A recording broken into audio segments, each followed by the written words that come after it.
नमस्कार बच्चों। पिछली कक्षा में हमने पाठ 19 पढ़ा था, जिसमें हमने अरुणाचल प्रदेश के बारे में पढ़ा था और अरुणाचल प्रदेश के बारे में जानकारी प्राप्त की थी। तो बच्चों, आज हम पाठ 19 का अभ्यास कार्य करेंगे। तो आइए देखें। मौखिक कार्य है बच्चों। उच्चारणम कृत्वा स्मरत, उच्चारण करते हुए याद कीजिए। उच्चारण करके याद करना है बच्चों। तो यहाँ पर लिखा है जैसा कि उच्चारण करके याद कीजिए। कॉपी में लिखे हैं बच्चों, लेकिन आपको इसे कॉपी में लिखना भी है। केवल उच्चारण करके याद नहीं करना, आप कॉपी में भी लिखेंगे और याद भी करेंगे। तो यहाँ पर लट लकार यानी वर्तमान काल में रूप लिखा हुआ है। यहाँ प्रसिद्ध धातु है बच्चों। यह प्रसन्न होने के अर्थ में इस धातु का प्रयोग किया जाता है। जैसा कि आप सभी जानते हैं, धातु रूप जो है वो क्रियाएं होती हैं, जो क्रिया के रूप में हम उनका प्रयोग करते हैं। तो यहाँ पर आप देख रहे हैं एक वचन, द्विवचन और बहुवचन में रूप लिखे गए हैं। और यहाँ पर प्रथम पुरुष, मध्यम पुरुष और उत्तम पुरुष लिखा गया है। तो प्रथम पुरुष के एक वचन में प्रसीदति, द्विवचन में प्रसीदतः और बहुवचन में प्रसीदन्ति। मध्यम पुरुष के एक वचन में प्रसीदसि और बहुवचन में प्रसीदथः और बहुवचन में प्रसीदथ। उत्तम पुरुष के एक वचन में प्रसीदामि, द्विवचन में प्रसीदावः और बहुवचन में प्रसीदामः रूप चलता है बच्चों। तो आप इस तरह से उच्चारण करते हुए इसे याद करेंगे और अपनी कॉपी में भी लिखेंगे। आइए बच्चों, अगला प्रश्न देखें। लिखित कार्य है बच्चों। शुद्धम संस्कृत पर्यायम इति चिन्हेन चिन्हीकुरुत। शुद्ध संस्कृत पर्याय पर सही का चिन्ह लगाइए। यहाँ पर बच्चों हिंदी में शब्द दिए गए हैं, उनकी सही संस्कृत क्या होगी उसके लिए यहाँ पर 4 ऑप्शन दिए गए हैं, आप देख रहे हैं। इनमें से एक शब्द सही है। इस हिंदी शब्द के लिए सही संस्कृत शब्द एक सही है, उसी के सामने हमें सही का निशान लगाना है। तो आइए देखें। प्रसन्न हूँ के लिए आइए देखें सही संस्कृत शब्द क्या होगा। पहला ऑप्शन है सीदति, दूसरा है शुचि, तीसरा है प्रसीदति और चौथा है प्रसीदामि। तो प्रसन्न हूँ के लिए सही संस्कृत शब्द है प्रसीदामि। इसके सामने हमने सही का निशान लगाया। आपके को संस्कृत में क्या कहते हैं, आइए देखें। पहला ऑप्शन है भवति, दूसरा है भवान, तीसरा है भवन और चौथा है भित्ति। तो आप शब्द के लिए सही संस्कृत शब्द है भवान। इसके सामने हमने सही का निशान लगाया। घाटी को संस्कृत में क्या कहते हैं, आइए देखें। पहला ऑप्शन है अवशेषाह, दूसरा है सेतु, तीसरा है उपत्यका, चौथा है संगम। तो घाटी शब्द के लिए सही संस्कृत शब्द है उपत्यका। इसके सामने हमने सही का निशान लगाया। उचित को संस्कृत में क्या कहते हैं, आइए देखिए। पहला ऑप्शन है सत्संग, दूसरा है समीचीनम, तीसरा है मनोरम और चौथा है रक्षकः। उचित शब्द के लिए सही संस्कृत शब्द है समीचीनम। इसके सामने हमने सही का निशान लगाया। अगला शब्द है तुम्हारा के लिए सही संस्कृत शब्द क्या होगा, ये देखें। पहला ऑप्शन है मम, दूसरा है त्वया, तीसरा है तव और चौथा है तदा। तो तुम्हारा है के शब्द के लिए सही संस्कृत शब्द है तव शब्द के आगे हमने सही का निशान लगाया। दूसरा प्रश्न है प्रश्न नंबर 2। विशेषण विशेष्यानाम उचित मेलनम कुरुत। विशेषण और विशेषण विशेष्यों का उचित मिलान कीजिए। यहाँ पर बच्चों विशेषणा ने लिखा है और विशेष्या ने लिखा है। यहाँ पर विशेषण शब्द हैं और यहाँ पर विशेष शब्द हैं। तो हमें विशेषण शब्दों को विशेष शब्दों से मिलाना है।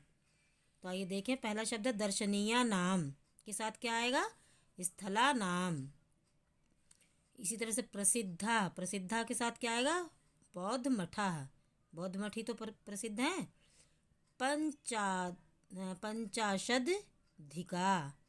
पंचाशदधिकाः क्या है, 50 से अधिक क्या है, नदियाँ। प्रमुख क्या है, उत्सवाः।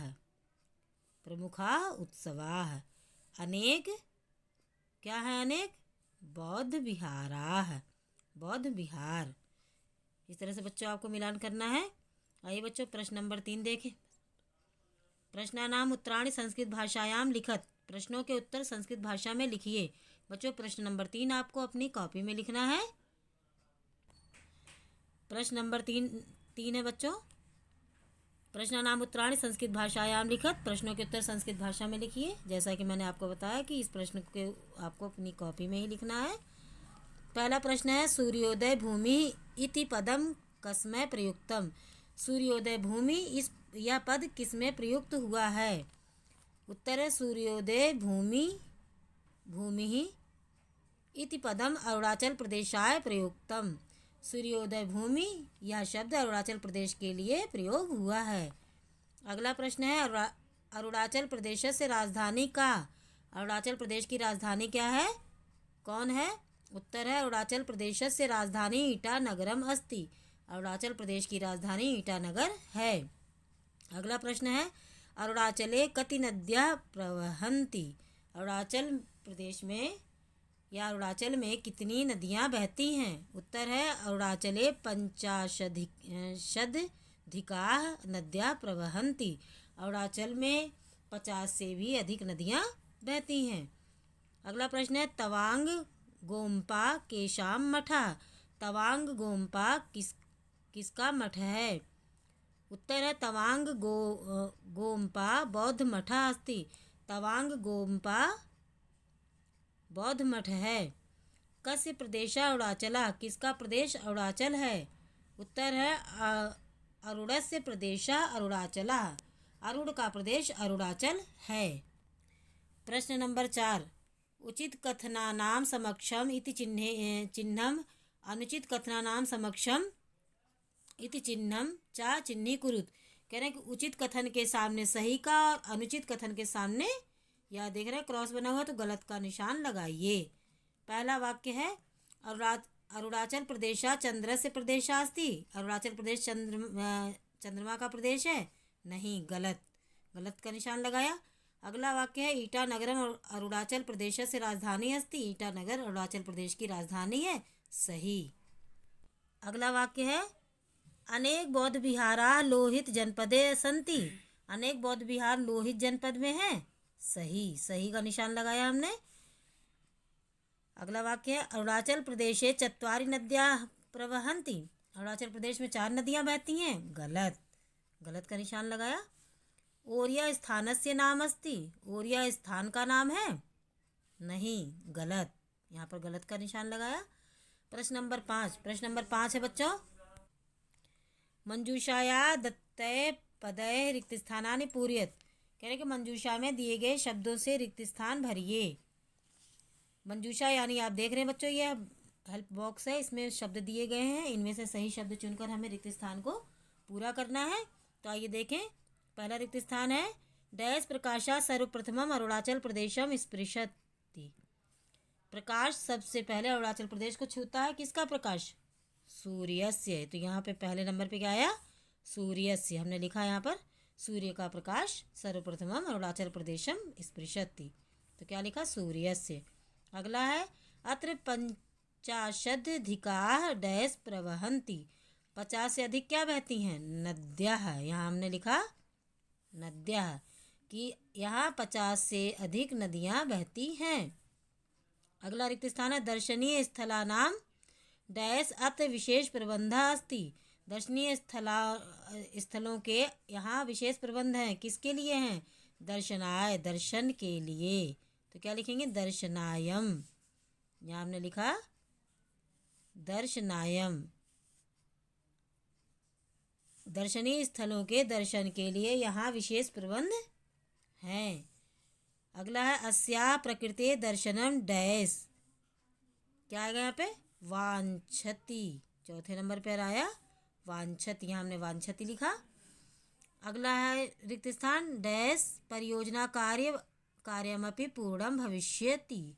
परियोजना कार्य पूरा हो गया होगा या पूरा होगा।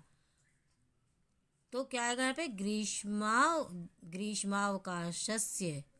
ये 5वें नंबर पे आया। हमने यहाँ लिखा ग्रीष्मावकाशस्य परियोजना कार्यमपि पूर्णम भविष्यति। गर्मी के और छुट्टियों का परियोजना कार्य पूरा होगा। तो बच्चों, आज मैंने आपको पाठ 19 का अभ्यास कार्य कराया। तो बच्चों, आप प्रश्नोत्तर जो है प्रश्न नंबर 3 उसे आप अपनी कॉपी में लिखेंगे और कार्य को सफाई के साथ पूरा करेंगे और साथ साथ कार्य करते चलें और याद भी करते रहें साथ साथ। बच्चों, आपको जिस तरह से मैंने कार्य करने के लिए कहा है आप उसी तरह से अपने कार्य को पूरा करेंगे। आशा करती हूँ आपको अच्छे से समझ में आया होगा। इसी के साथ धन्यवाद।